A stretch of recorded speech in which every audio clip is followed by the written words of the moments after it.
ओम ब्रह्मकेशदामहे सुगंधि बुद्धिवर्धनम् पूर्वाणि ममोद्भिदम् ओम ब्रह्मकेशदामहे सुगंधि बुद्धिवर्धनम् पूर्वाणि ममोद्भिदम् ओम नमः शिवाय ओम नमः शिवाय ओम नमः शिवाय। सेवा नलबाग समितिर पक्ष থেকে ব্যস্ততার মধ্যেও তিনি তার মূল্যবান সময় নিয়ে আজকে আমাদের এই অনুষ্ঠান মঞ্চে এবং মন্দির প্রাঙ্গণে উপস্থিত হয়েছেন। আমরা সত্যি অদ্ভুত আমরা সকলেই স্বাগত জানাচ্ছি পশ্চিমবঙ্গ সরকারের উত্তরবঙ্গ উন্নয়ন মন্ত্রী সম্মানীয় শ্রী উদয়ন গুহ মহাশয়কে। শুভ সেবা।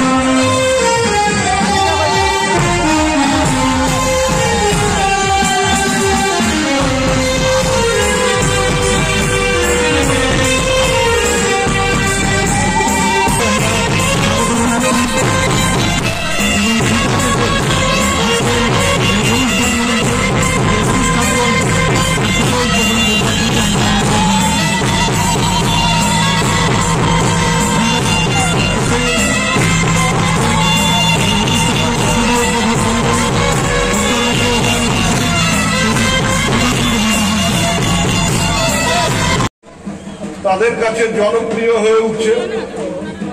শুধু শ্রাবণ মাস নয়, সারা বছর ধরে বিভিন্ন অঞ্চলের ভক্তরা এখানে আসেন, তারা পুজো দেন। এ বাদ দিয়েও আমি দেখেছি অন্যান্য সময়ে অনেকে এখানে উপস্থিত হয়ে যেমন মন্দিরে পুজো দেন, তেমনি এটা আস্তে আস্তে একটি পর্যটন কেন্দ্র হয়ে উঠছে। এখানে অনেকে পিকনিক করতেও আসেন এবং অন্যান্য সময় এখানে এসে সারাদিন কাটিয়ে যান, এমন লোকের সন্ধানও আমাদের কাছে আছে। আমি যারা এই কমিটির সাথে যুক্ত, পুজো কমিটির সাথে যুক্ত, তাদের কাছে বলবো যে আগামী দিনে এই এলাকার উন্নয়ন করবার জন্য এই এলাকায় যেসব ভক্তরা পুজোকে কেন্দ্র করে, মেলাকে কেন্দ্র করে এখানে উপস্থিত হন, তাদের যাতে বিভিন্নভাবে পরিষেবা দেওয়া যায়, তারা যাতে সারাদিন থাকবার মতো যে সুযোগ সুবিধাগুলো সেটা এখান থেকে পান, সেদিকে আমরা সবাই মিলে লক্ষ্য রাখব। কিন্তু সমস্যা একটাই, এই মন্দিরের জমি বা মন্দির সংলগ্ন এলাকার যে জমি সেটা এখনো ব্যক্তি মালিকানায় রয়েছে। সেটাকে যদি মন্দির কমিটির উদ্যোগ নিয়ে আগামী দিনে মন্দির কমিটির নামে সেই জমি করে নেওয়া যায়, তবে সরকারি অনুদান এবং সরকারি সহায়তায় নানা রকম কাজ করার সুবিধা আছে। কারণ ব্যক্তি মালিকানায় যতক্ষণ থাকে ততক্ষণ পর্যন্ত কোনো সরকারি টাকা সেখানে ব্যয় করা যায় না।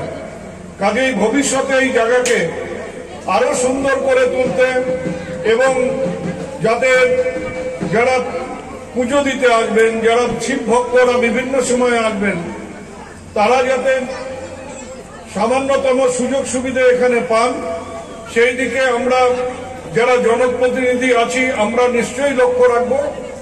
কিন্তু আমি আবারও যারা এই পুজো কমিটির সাথে যুক্ত আছেন তাদের কাছে আবেদন করব, আপনারা আপনাদের যে সমস্যাগুলো আছে সেই সমস্যাগুলোকে মিটিয়ে একটি শক্তিশালী কমিটি তৈরি করুন এবং আগামী দিনে এই মন্দির এবং মন্দির সংলগ্ন এলাকা সেই কমিটির নামে লিখিত নিয়ে আগামী দিনে যাতে সরকারি সহায়তায় আমরা এটাকে আরো সুন্দর করে তুলতে পারি সেই ব্যাপারে আপনারা এগিয়ে আসুন। আমি এখানে আগামীকাল আশা করব যে হাজার হাজার মানুষ এখানে উপস্থিত হবেন এবং এইখানকার যারা আমাদের জনপ্রতিনিধিরা আছেন, যারা সমাজসেবকরা আছেন, যারা বিভিন্নভাবে এই এলাকার সমাজসেবামূলক কাজের সাথে যুক্ত থাকেন তাদের কাছে আবেদন করব যে আপনারা সব নজর রাখবেন, আপনারা সতর্ক থাকবেন যাতে কোনো অবস্থাতেই কোনো রকম বিশৃঙ্খলা না হয় এবং যারা পুজো দিতে আসবেন তারা শান্তিপূর্ণভাবে যাতে এখানে পুজো দিতে পারেন তার ব্যবস্থা আপনারা সবাই মিলে করবেন।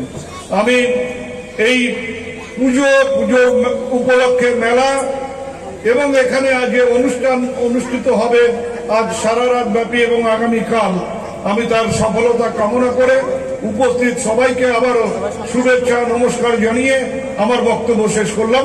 ধন্যবাদ।